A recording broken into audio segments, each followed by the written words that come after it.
Hey friends, sometime back I did an IPS screen mod on a Game Boy Advance SP, and while the screen itself was great, the provided shell was lacking both in appearance and fit up.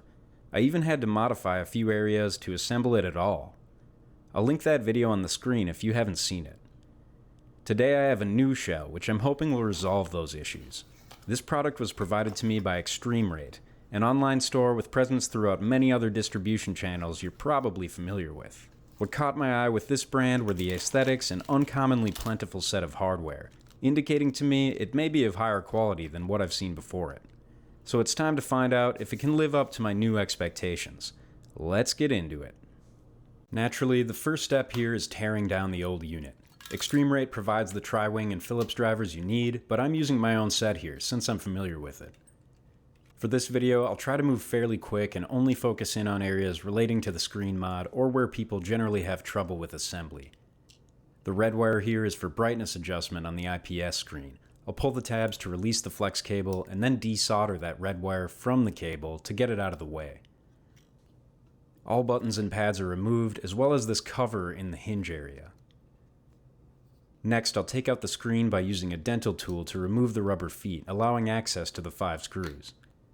The flex cable pushes through the slit to separate the screen from the lower shell assembly.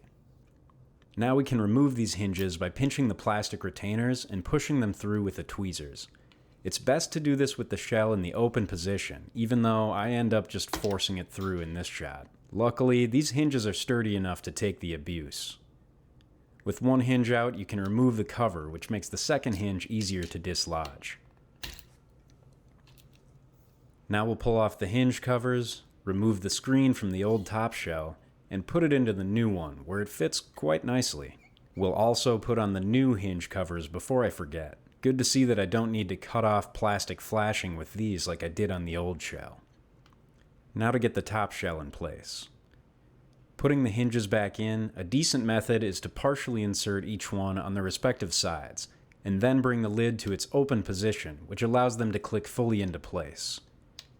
If you don't get the expected snappy behavior shown here, pull the hinges out and inspect if they feel loose. I had to manually rotate one of mine 90 degrees to get it back to a stiff position.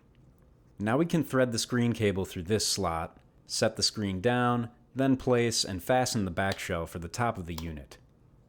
I'll use the new screws provided in the kit to fasten this back down, and then apply the rubber feet, which tear out quite nicely from the sticker paper they come on. Before we put the mainboard in, I'll swap out the volume slider knob with the new piece, as well as getting all the new buttons and rubbers in place. We need to resolder that red wire for brightness adjustment to the IPS screen cable before plugging it back into the board. Also need to fasten down this cover, which I should have done before attaching the board, but oh well. Same story with this polarizer, which fits right in here. Now we can screw the board down and make sure the buttons feel normal before moving on to the back shell. I'll remove the protective film on the cartridge plate and fasten it down. We should also place this insulating sticker on the cartridge plate to prevent it from shorting out components on the board. I forgot to do this the first time through, so you won't see that insulator in the next few steps.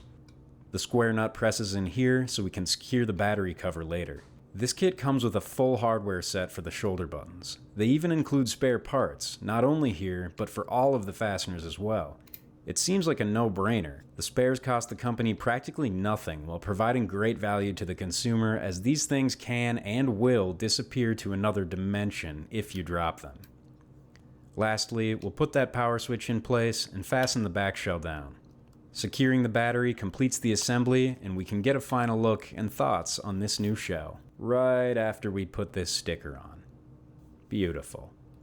Overall, I'm extremely impressed with this shell. It has this matte finish texture you can feel in your hands. It's a little hard to describe, but it's nice, and seems helpful for things like sweat resistance and not showing fingerprints. The fact that everything fit together as is without compromise really impressed me. The seams are flush, no excess plastic debris to remove, and the paint job is high quality and uniform. I'm also a big fan of the graphic on this shell. It's not too flashy, just clean and relatively simple. It's honestly hard to find anything to complain about here, but I'll try anyway. Looking at the original Nintendo product, the combination of buttons and rubbers don't feel quite as pronounced and tactile in comparison. That said, it is certainly better than the knockoff Zelda shell we came from. You can also tell that the hinge covers are a smaller diameter than the original product, so there's a larger gap where it meets the housing that dirt and grime could get wedged into. As far as reproduction shells go, I'd definitely recommend this one.